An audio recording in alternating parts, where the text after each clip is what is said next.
시어머니 때문에 미치겠습니다. 제가 얼마 전에 새 차를 뽑았거든요. 몇 달 동안 끼니도 걸러가며 아둥바둥 일했고 다행히 프로젝트가 성공리에 마무리되어서 성과금을 좀 많이 받았어요. 그걸로 제 오랜 로망이었던 제네시스를 뽑았습니다.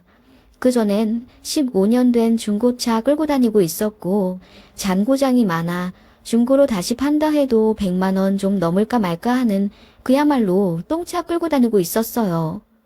새 차 사려니 괜히 돈 아깝고 그래서 정말 터지기 직전까지 타고 다니려고 했습니다. 남편 차라고 해야 하나? 저희 패밀리카는 신형 SUV이고 그걸로 남편이 애들 등하교까지 다 시켜줍니다. 저보다 출퇴근 시간도 더 여유가 있어서요. 가족끼리 놀러 갈 때도 SUV 타고 다녔고요. 그렇기 때문에 그냥 제가 그 중고차 끌고 회사 출퇴근하며 다녔던 거고 그 점에 대해서는 불만이 없었어요. 그러다가 이번에 성과금도 통 크게 받았기도 하고 차량 디스크 쪽에 결함이 또 생겼다길래 남편의 강력한 주장 하에 기존 차 폐차시키고 새 차 뽑았습니다. 처음 차 계약한 날 시댁에다가도 얘기했죠. 시아버지는 너무 잘 됐다면서 진심으로 축하해 주셨는데 역시나 질투 많고 심보 별로인 시어머니는 뭐하러 그렇게 비싼 차 뽑았냐 하시며 비아냥 대시더라고요. 솔직히 저 대기업 다니고 돈도 벌 만큼 벌었는데도 아낀다고 차도 안 바꾸고 열심히 돈 모아서 집 대출 부지런히 갚았거든요. 재작년쯤엔 남편 연봉보다 넘어섰고 뭐가 문제인지 진짜 모르겠습니다. 제 동료들 중에 외제차도 많아요. 그리고 제가 내후년부터 부서 이동이 예상이 되어서 출퇴근 시간이 좀 느슨해졌어요. 그래서 저랑 남편이 번갈아 아이들 등하원이랑 학원 라이딩까지 번갈아 책임질 수 있으니 저도 좋은 차로 애들 안전하게 태워줘야죠. 겸사겸사 그렇게 좋은 차 뽑아서 오래오래 끌장 계획이었는데 시어머니는 제가 사치 부린다면서 뭐라고 하시는 거예요. 차값이 얼마라고?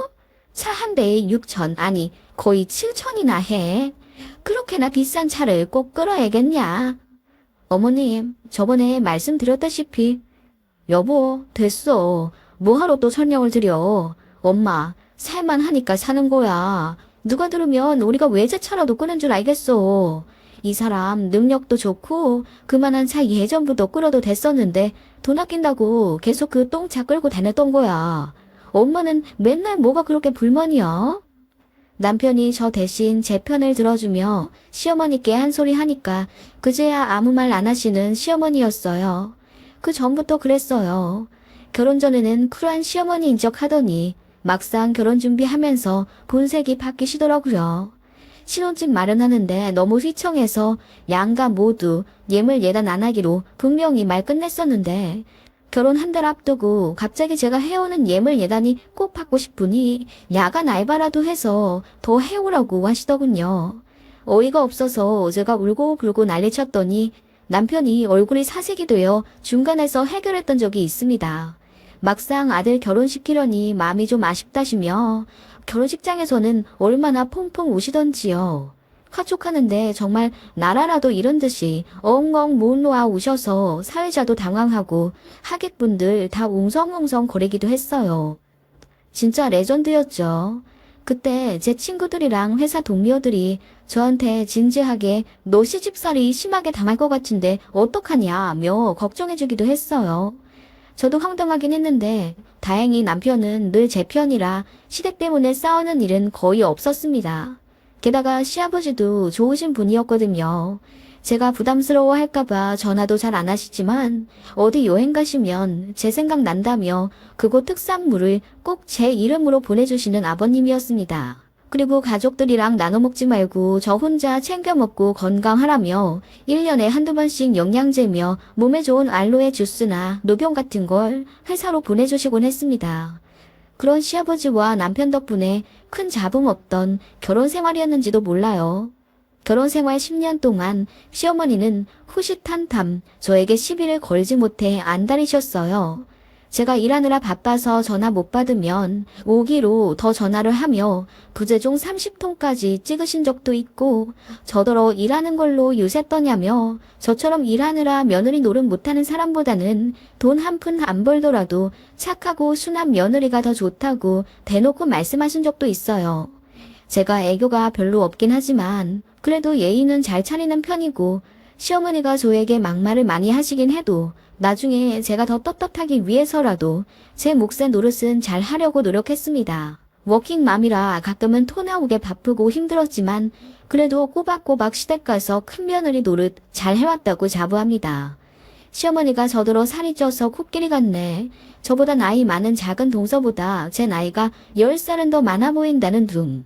별 말도 안 되는 가스라이팅 하면서 엄청 기죽이려고 하시더라고요. 물론 저는 그런 말들에 1도 타격받지 않았습니다. 시어머니 하는 행동에 일이 일비하는 며느리가 되고 싶진 않았거든요. 그리고 그런 말들을 들으면 저도 나름 안 참고 할 말 했어요. 한 번은 어머님처럼 매일 술 먹어서 찌는 술살도 아니라 야식 한 번 안 먹으면 바로 빠진다. 그리고 제일 중요한 건 저는 남편처럼 비만도 아니고 그냥 적정 체중이라고 한마디 했더니 얼굴이 오그라부그락 하면서 열받아 하시더니 제가 한 말이 다 사실이니까 뭐라 대꾸도 못 하시더라고요. 그리고 말끝마다 동서랑 비교하면서 저를 깎아내리시는데 같이 듣는 동서도 되게 민망해 하거든요. 일부러 가스라이팅 하시는 건지. 아무튼 그러실 때마다 저는 다른 시어머니 얘기했어요. 제 친구 시어머니는 이번에 임신했다고 먹고 싶다는 음식 다 만들어서 보내주신다더라. 누구는 용돈 주신다더라. 이러쿵 저러쿵 얘기했어요. 저희 시어머니는 저 임신했을 때 축하한단 말도 안 하고 뭐 먹고 싶냐 한마디 안 물어봐 주셨거든요. 예전에는 그냥 저도 순하게 내내거리고 아무 말 안 했었는데 첫 아이 낳고 나니까 권리만 요구할 뿐 어떤 선의도 보여주지 않는 시어머니에게 너무 실망해서 그 이후로는 저도 하고 싶은 말 다 해요. 남편도 참지 말라고 했고요. 남편한테 제일 먼저 말했네요. 저 시어머니 때문에 이혼하고 싶을 지경이라고 하니까 사색이 되면서 앞으로도 무조건 제 편 들어줄 거고 시어머니 단속 본인이 잘하겠다고 선언하더군요. 그러고 나서 시어머니한테 가서 대판 싸우고 온 모양이던데 그 이후로는 다행히 시어머니가 제 눈치를 좀 보시더군요. 뭐 암튼 결혼하고 5년 정도 동안 별일이 다 많았었는데 사실 저도 일이 바쁘기도 하고 아이 낳고 키우며 정신없는 세월을 보내느라 거진 다 까먹고 미움도 흘려 보냈습니다. 시어머니에게는 적당히 도리만 하고 듣기 싫은 악의가 있는 말들이나 행동은 그냥 한 귀로 듣고 흘리곤 했어요. 그런 시간을 보내던 와중에 제 차 사건이 터진 거예요. 제가 차 뽑았다고 했잖아요.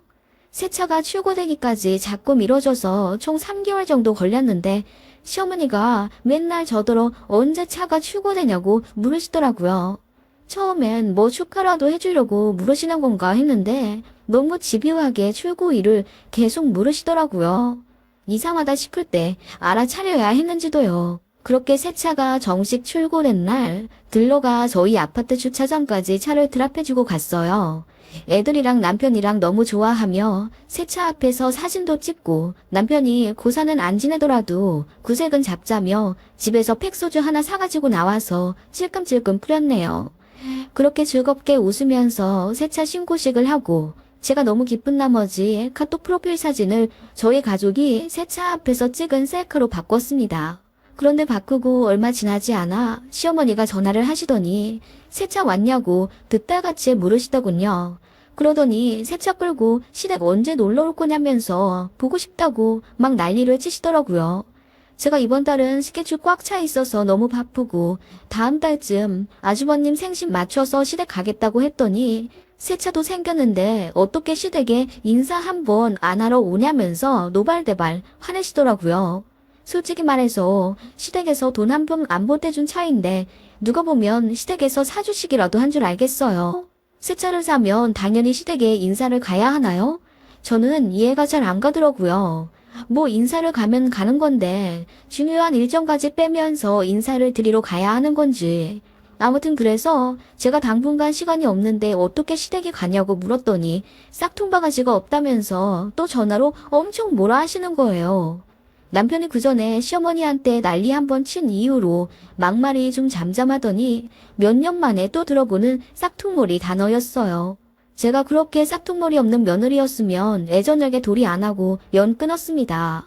시댁에 드린 용돈만 지금까지 거의 3천만 원 이상이고 명절마다 가서 앞치마 입고 땀 뻘뻘 내면서 요리하고 한 달에 한두 번 안부 전화도 드리고 옷이며 영양제며 각종 선물도 두세 달에 한 번씩 챙겨서 보내드리는데 제가 뭘 그렇게 잘못한 며느리인가요?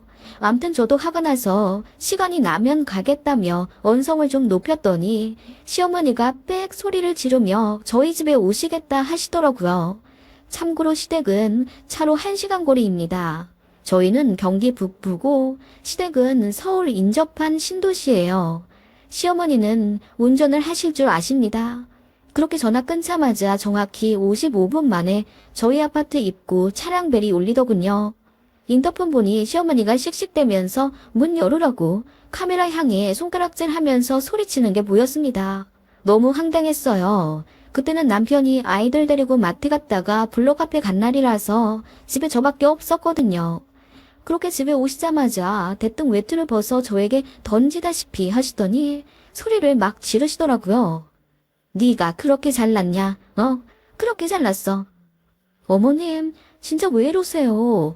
제가 일부러 안 간다고 한 것도 아니고 이번 달은 아이 치과랑 저 워크숍도 있고 주말 근무도 끼어 있어서 너무 바빠요. 아니 시댁이 먼저예요? 그리고 차 뽑은 게 무슨 큰 대수라고요. 그렇게 큰 돈 받아서 네 차부터 홀라당 바꾸는 게 말이 된다고 생각하냐? 네가 그러니까 싹퉁머리가 없다는 거야. 어머님, 그게 무슨 말씀이세요? 내 말은 네가 먼저 일했어야 한다는 거지. 어머님 성과금 얼마 받았는데 어머님 차 좀 바꿔드릴까요? 이렇게 물었어야 한다는 거야. 어머님 차는 저희 차보다 더 좋은데 무슨 차를 바꿔드리냐고 여쭤봐요. 누가 진짜 바꾼대? 말이라도 물어봤어야 한다는 거지. 어머님, 저만 타는 차 아니고 저희 아이들도 타는 차잖아요. 애들이 안전한 차로 타고 다닌다는 게 그렇게 보기 고가우세요? 어머, 예. 누가 들으면 내가 아주 못돼 처먹은 할머니인 줄 알겠다. 말이 그렇다는 거잖아, 말이. 어머님, 이게 그렇게까지 화내실 일인진 잘 모르겠습니다. 저는 죄송하단 말이 나오지 않아요. 제가 그렇게 말하자 시어머니가 한숨을 팍 쉬시며 네가 그러니까 시어머니 사랑을 여태 못 받고 사는 거라며 성격이 너무 모나고 드세니 문제란 식으로 혼잣말을 하시더라고요. 저도 너무 열받았고 간만에 쉬는 날인데 시어머니가 이렇게까지 집까지 달려오셔서 악담을 퍼붓고 계시니 화가 나더군요. 그래서 그냥 가시라고 했습니다. 그랬더니 안 그래도 가려고 했다면서 물 한 잔 먹고 가겠다고 하시더군요. 그 사이 남편에게 전화가 와서 시어머니가 찾아오셔서 이런 상태라고 설명하는 동안 시어머니가 언제 나가셨는지 집 안에 안 계시더군요. 나가셨나 했고 저는 집에 혼자 남아 씩씩거리며 분을 삭히고 있었습니다. 그리고 남편이 뒤늦게 아이들과 헐레벌떡 들어와 괜찮냐고 저를 챙겨주었고 제가 모든 사실을 자세히 말해주자 남편이 열받아서 시어머니에게 전화하더군요. 그런데 안 받으신대요. 남편이 저한테 미안하다 사과했고 저는 일단 알겠다고 하고 일단락시켰어요. 애들 학습지랑 숙제도 봐줘야 했고 그날 바빴거든요. 한 가지 이상한 점은 제 차키가 2개가 있거든요. 분명히 화장대에 차키 2개를 놔뒀는데 하나가 없어졌어요. 그러던 어느 날 제가 독감에 걸려서 정말 죽을 정도로 아팠습니다. 급하게 병가를 내고 쉬고 있는데 시어머니한테 전화가 왔어요. 저더러 정말 사과 안 할 거냐며 또 시비를 거시더라고요.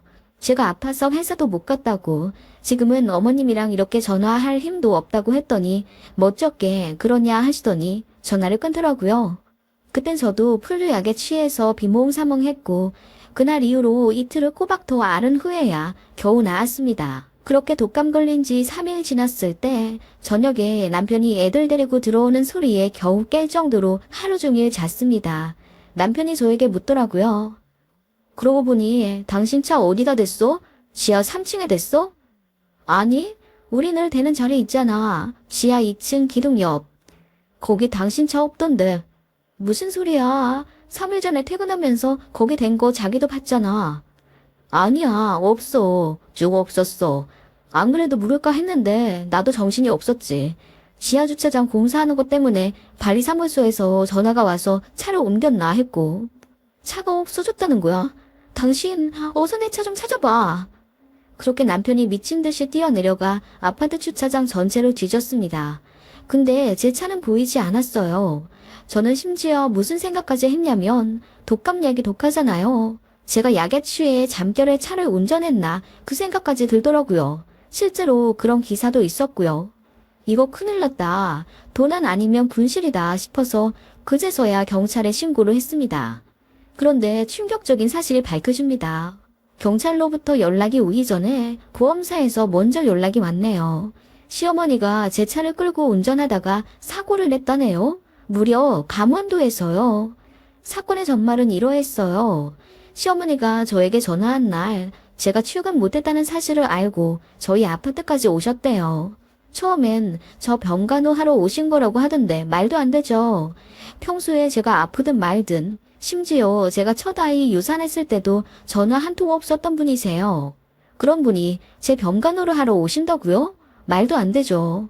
그러다가 제 차를 보고 잠깐 현혹돼서 잠깐 드라이브나 해볼까 하다가 순간 욕심이 생겨서 친구 한 명을 불러 강원도까지 가신 거래요. 마침 주머니에 제 차키도 있었고요. 이게 말이 된다고 생각하시나요, 여러분은? 병간호 하려고 왔다가 잠깐 드라이브 하려고 제 차를 끌어서 친구까지 데리고 강원도에 갔다니요. 그리고 제 차키가 어머님 주머니에 마침 있어요. 이게 무슨 어린애들 말장난도 아니고. 아무튼 그렇게 시어머니는 친구분이랑 강원도 횡성에 한우를 먹으려고 가셨다가 어느 1차선에서 운전 부족으로 연석 2개를 연달아 깔아 밟은 다음 가로수를 들이박으셨는데 하필이면 그 옆에 건설 자재 같은 게 있었다네요. 그게 본넷 쪽을 덮쳐서 차가 거의 반파 상태가 되었답니다. 시어머니랑 친구분은 강원도에 있는 어느 병원에 급하게 입원을 하셨고 제 차는 정비소로 들어갔는데 연석 2개가 차량 아래쪽에 있는 중요한 부분들을 다 부셔버렸고 본넷 쪽으로 떨어진 건설 장비들 때문에 엔진이며 다른 부분들이며 다 그냥 박살이 나버렸어요. 차 문짝도 다 찌그러지고 건질만한 게 없다더군요. 이 정도면 폐차라고. 말도 안 됐어요. 차 뽑은 지 한 달도 안 돼서 폐차라고요? 저는 몇 번 끌어보지도 못했는데 심지어 몰래 끌고 나간 시어머니 때문에 일이 이 지경이 된다니요. 이게 말이 되나요? 정말 꿈꾸는 줄 알았습니다. 아무튼 시어머니가 다치셨다니 병원에는 가봐야 하잖아요. 가행이 타박상 정도라고는 하시더라고요. 저희 아이들을 남편 친구네 가족에게 급하게 맡기고 강원도로 향했습니다. 가면서도 어이가 없었고 남편은 연신 사과부터 하더라고요. 그렇게 도착해서 시어머니 계신 병실로 들어가니 시어머니가 저를 보고 화들짝 놀라며 도망갈 기세로 일어나시더라고요. 제가 그냥 앉아 계시라 했습니다. 그랬더니 안절부절 못하시며 남편만 바라보고 계시는 거예요. 아들 보면 무슨 답이라도 나오는 건지. 제가 다시 물었어요. 왜 그러셨는지. 차를 일부러 사고 내려고 하신 건 당연히 아니겠지만 어이가 없잖아요. 제가 아파서 누워있는 동안 제 차를 끌고 몰래 강원도까지 가셨다니요. 어머님, 이러시려고 제 차키 훔쳐가신 거예요? 훔치다니. 그날 어쩌다 보니 주머니에 들어가 있더라. 그날 제가 차키 얼마나 찾았는지 아세요? 9위로 가져가신 거잖아요. 이렇게 몰래 제 차 끌려고 가져가신 거죠? 네? 처음부터 다 계획하시고요. 뭐라고? 아이고 아들아, 네 부인 좀 어떻게 해봐라. 아주씨 애미 잡겠어. 엄마, 내가 무슨 면목으로 엄마 편을 들어. 이게 말이 된다고 생각해?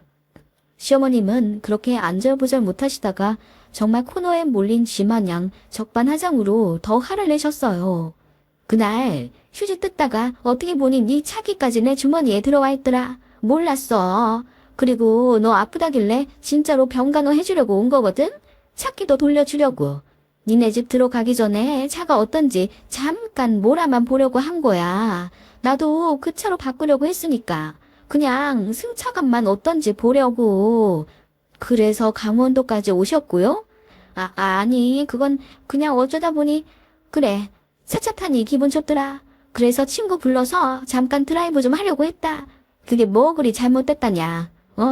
그럴 수도 있지. 너는 득달같이 달려와서 그렇게 세모눈을 뜨고 아파 죽겠는 이 시애미한테 따박따박 소리 질러가며 따질 일이냐? 응. 엄마. 어머님, 진짜 너무하시네요. 미안하다는 사과 한마디가 먼저 나와야 하지 않나요? 제가 소리를 빽 지르자 시어머니가 고개를 숙여 잠깐 눈치를 보시더니 사고 나면 갈비뼈에 금이 가서 제대로 말을 못하겠으니 나중에 얘기하자고 하시더군요. 저도 더 있다간 정말 혈압 올라서 그 자리에서 죽을 것 같아서 남편더러 집에 가자고 했습니다. 시어머니는 그 모습 보고 시애미 걱정도 안 한다면서 저더러 또 싹퉁바가지라고 뭐라고 하더군요. 이번엔 남편이 더 열받아서 소리 질렀습니다. 엄마, 진짜 해도 너무한다. 내가 와이프 앞에서 아주 창피해 죽겠어. 어떻게 며느리 차를 훔쳐 타고 사고를 내서 이를 이 지경을 만들어. 아니, 사고 한마디 하는 게 그렇게 힘들어? 엄마 그러는 거 내가 아주 질려 죽겠다고. 엄마 때문에 중간에서 나만 10년 동안 스트레스 엄청 쌓여. 대체 왜 그래? 남편이 울부짖듯 말하자 시어머님이 화들짝 놀라시더니 이내 엉엉 우시더라고요. 그러면서 고백하시길 친구한테 사실 자랑을 하셨대요. 제가 이번에 성과급 많이 받을 거라는 걸 알고 주변에 자랑했는데 시어머니 친구분이 그러면 차 한 대 정도 바꿔주지 않겠냐고 떠보셨고 시어머니는 차는 아니더라도 뭐 가방 하나 사주지 않겠냐면서 의시되셨다는 거예요. 그런데 제가 그 성과금으로 제 차부터 홀랑 바꿔버리니 화도 나고 친구한테도 창피하셨다네요. 그래서 거짓말 하려고 하셨대요. 제 차를 몰래 끌고 가서 며느리한테 받은 새 차라고 자랑하려고 하셨다네요. 그런데 그 친구분께서 바로 횡성에 한우를 먹으러 가자고 부추겼고 얼떨결에 강원도로 향하긴 했는데 저는 키가 172cm고 시어머님은 150 조금 넘습니다. 장거리 출발하기 전에 운전석 조율을 제대로 하지 않으셨고 그 바람에 엑셀이랑 브레이크 밟는데 서투셔서 그렇게 대형 사고를 내신 거죠. 다행히 시어머님이랑 친구분은 에어백이 잘 터져서 경상 정도만 입으셨다고 해요. 제 차만 폐차된 거죠. 이런 전말이었습니다. 시어머님은 엉엉 우시며 본인이 그리 잘못했냐고 그저 운이 안 좋았을 뿐이라고 하시며 끝까지 본인이 억울하다, 내 잘못 없다 난리를 치셨고 저는 그 꼴 더 보다간 복장 터져 죽을 것 같아서 그냥 나왔습니다. 너무 화가 났고 남편도 꼴 보기 싫었어요. 그렇게 며칠 뒤에 보험사랑 이것저것 서류 주고받으며 일 처리했고 제 차는 곱게 폐차되었습니다. 제가 보험을 좀 애매하게 들어놓은 탓인지 제가 직접 운전한 게 아니라서 딱히 보상으로 건질 것도 없더라고요. 어느 정도 제대로 보상을 받으려면 도난 신고를 제대로 해야 하고 정식으로 민사 형사 소송을 거르라는데 시어머니잖아요. 제가 경찰 신고해버리면 시어머니가 한순간에 절도범이 되잖아요. 솔직히 이런 상황에서 누가 시어머니를 절도범으로 신고하겠습니까? 그냥 한마디로 한순간에 제 차가 없어져 버린 거죠. 시어머님은 바로 퇴원하셨어요. 제가 시댁으로 쳐들어가 시어머니께 보험사 서류 꺼내며 어떻게 저한테 보상하실 건지 물었습니다. 그랬더니 시어머님이 저는 쳐다도 안 보신 채 봉투 하나를 던지시더라고요. 저는 솔직히 차량 전체 값을 물어주실 거라고 생각했습니다. 그런데 봉투가 어째 얇아요. 안에 열어보니 100만 원짜리 수표 한 장 달랑 들어있었습니다. 이게 뭐냐고 여쭈오니 자기가 해줄 수 있는 보상은 그것뿐이라네요. 어차피 며느리 노릇하면서 차 한 대 해주지 않을 거였냐며 미리 해준 셈 치라고 아무렇지 않게 말씀하시더라고요. 저는 너무너무 열받아서 눈물이 막 나왔어요. 어머님, 그게 무슨 말씀이세요? 미리 차 한 대 해준 값 치라고요? 저는 어머님한테 차 한 대 해드릴 생각 없었는데요. 그러지 말고 좋게 좋게 넘어가자. 어차피 성과금이었잖니. 내년에 또 받을 수 있는 거고 꽁돈으로 산 차인데 그냥 좀 넘어갈 순 없겠니? 어머님, 저 그냥 어머님 절도범으로 신고하고 제대로 돈 받을까요? 뭐라고? 나를 신고한다고? 시어머님이 제 말에 화들짝 놀라며 벌벌 떠시더라고요. 아니, 네 차 좀 끌고 가다 사고 좀 내끼로서니 네 시애미를 범죄자 만들겠다고. 너 정말? 시어머님이 뒤로 넘어갈 듯이 눈이 동그래지시며 입을 다물지 못하시길래 제가 말했습니다. 사과라도 한마디 하시면 제가 그냥 넘어가 드릴 수 있었어요. 그런데 어머님, 어쩜 이렇게 저를 개무시하실 수 있으세요? 꽁돈이요? 제가 얼마나 힘들게 일했는지 아시잖아요. 사과 한마디 하고 끝날 수도 있는 일을 이렇게까지 만든 건 다 어머님이에요. 얘야. 신고할 생각 없었는데 안 되겠네요. 그냥 보험사에서 최대한 보상서를 받을 수 있는 방향으로 일 진행할게요. 어머님이 이렇게 나오시는 이상 저도 더 봐드리기 싫네요. 제가 그 말을 끝으로 봉투를 던지며 일어났습니다. 시어머니가 제 무릎을 잡으며 그제야 미안하다고 하시며 엉엉 우시더군요. 미안했다. 미안하다. 아니 그래도 시임이를 상대로 어떻게 신고를 한다는 거냐. 내가 미안하다. 응? 그냥 좋게 넘어가자. 어머님이 그렇게 울고불고 제 다리를 붙잡고 우셨지만 저는 매몰차게 밖으로 나왔어요. 너무 화가 나서 막 몸이 부들부들 떨리더라고요. 그래서 어떻게 됐냐고요? 시아버지가 대신 차값을 전액 내주셨습니다. 저는 뭐 경찰 신고까진 안 했고요. 솔직히 어떻게 해요? 남편의 어머니인데. 솔직히 시어머니가 아무리 미워도 범죄자는 차마 못 만들겠더라고요. 남편도 저한테 너무 미안해하면서 고개도 못 드는데 그 모습 보니 에휴 저 사람은 뭐 언젠가 싶더군요. 시아버님이 주신 돈으로 다시 차량 계약한 상태고 이번에 출고하기까지 시간이 더 걸려서 렌트한 차로 출퇴근했다가 받았습니다. 시어머님은 그날 이후로 저한테 정식으로 다시 사과하겠다고 하셨지만 저는 앞으로 시어머님 보고 싶지 않다고 못 박았어요. 명절에도 남편이랑 애들만 보내고 저는 시댁에 절대 가지 않으려고요. 시아버님만 가끔 만나뵈려 합니다. 남편도 제 의견에 전적으로 동의하며 시어머니 앞으로 평생 안 봐도 된다고 본인이라도 용서 못할 거라고 하네요. 그렇게 시어머니와 연락 안 하고 얼굴도 안 본 지 1년 정도 된 상태입니다. 앞으로도 안 보려고요. 정말 황당하지 않나요? 주작 같지만 사실이라 저도 유감입니다.